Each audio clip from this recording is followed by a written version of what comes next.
सह वीर्यं करवावहै तेजस्विनावधीतमस्तु मा विद्विषावहै। ॐ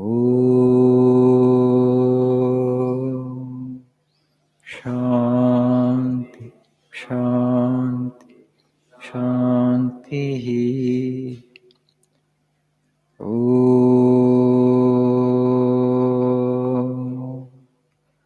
असतो मा सद्गमय तमसो मा ज्योतिर्गमय मृत्योर्मामृतङ्गमय।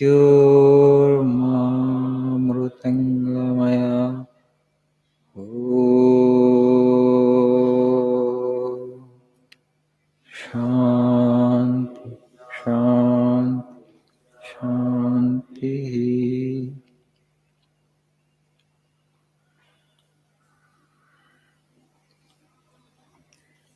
Good morning.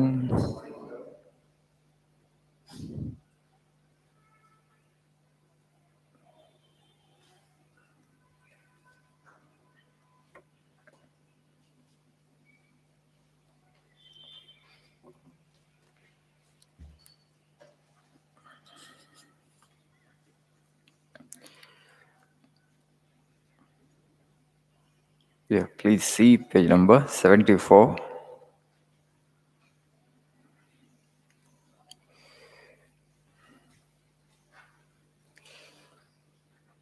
Everything that makes for unity is moral. Everything that makes for diversity is immoral. And know the one without a second, that is perfection. The one manifests in all is the basis of the universe, and all religion, all knowledge must come to this point. Next quote. Any action that makes us go Godward is a good action and is our duty. Any action that makes us go downward is evil and is not our duty.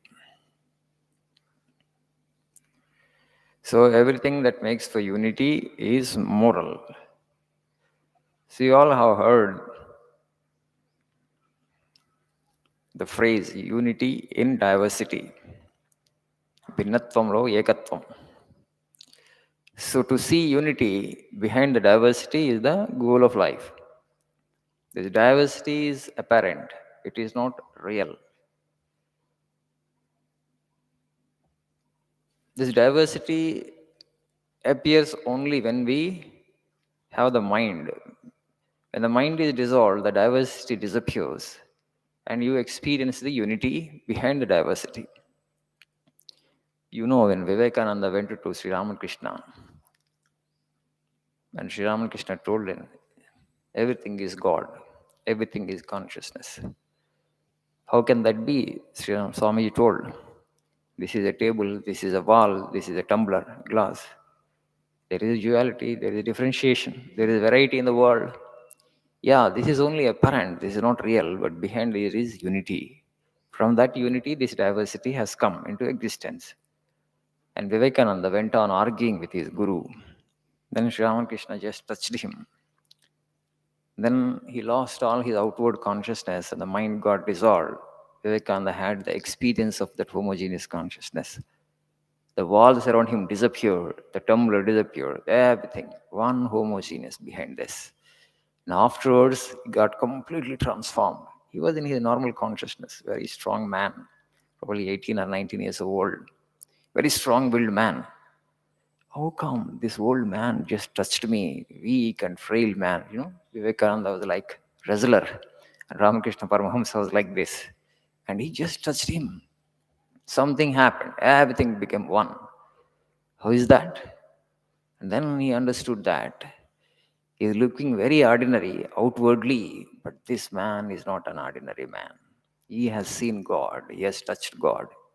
Sri Ramakrishna Paramahamsa talked about God and God and God only, entire life. Nothing else he would relish. If anybody goes to him and talks of politics or cinema or something else, he would not allow. Here also the same worldly talk. At least here discuss about God. Something about God you discuss. Here at least you discuss God. Here at least you drop your worldly discussions, you used to say. Something. Anyway, when you go back your home, you talk about only these things. At least when you come to this place, Dakshineshwar, you used to reside in that Dakshineshwar Kali temple precincts. Those times it was outskirts of Calcutta. Today it is almost in the city only, midst of the city. At least when you come here, you just think about spiritual matters. You just talk about God. You come here with the curiosity to know God.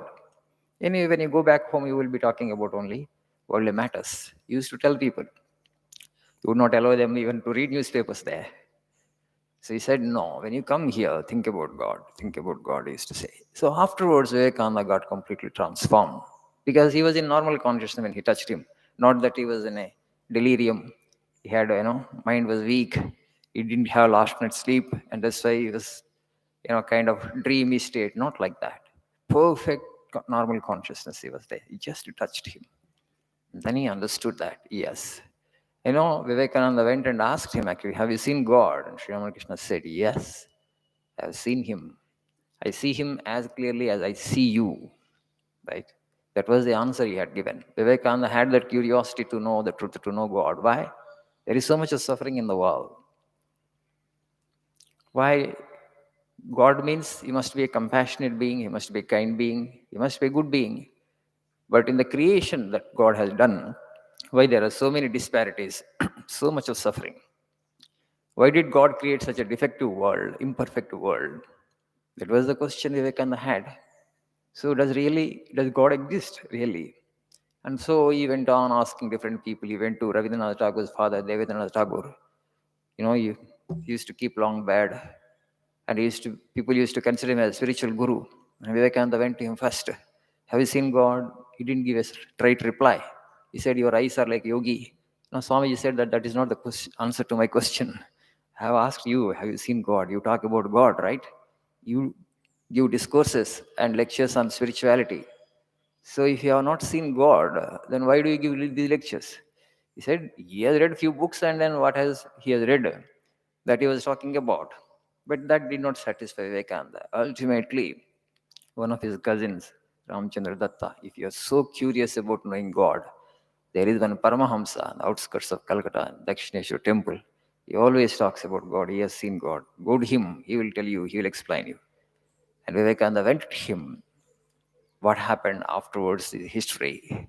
He got completely transformed. He became a disciple. And that one goal. There is this duality. There is this diversity. There is this differentiation. There is this variety. There is this name and form. Infinite numbers of names and forms. But that is all apparent. That is not real. Behind there is unity, behind there is God. That alone actually is reality. And how do you know that? How can you experience that? When you transcend mind. How you will transcend mind? How you will go beyond mind? Through meditation, through prayer, through selfless service. Okay, by repetition of God's name, this ego will be burned and then mind will be dissolved.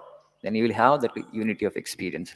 So any action that makes us go Godward is moral action. It is our duty. And any action that takes us away from God is actually an immoral action. That's not our duty. That's what is saying. So try to see the same unity in everything, at least intellectually. Everything is the manifestation of that one divine principle. Everything is the manifestation of one consciousness. He is one form of God, he is another form of God, she is another form of God. That is how actually you need to look at the world. The more actually you bring the unity, the more moral you will become. Then love comes, compassion comes, selflessness comes, service comes. You'll be able to help others and do. Otherwise, you are separate and I am separate. Then it leads to conflict. It leads to discord. It leads to fighting. It leads to quarrels. It leads to peacelessness. The more you come closer to this Advaita, non-duality, the more moral you become, more greater human being you will become. So try, okay? Thank you. Nice day.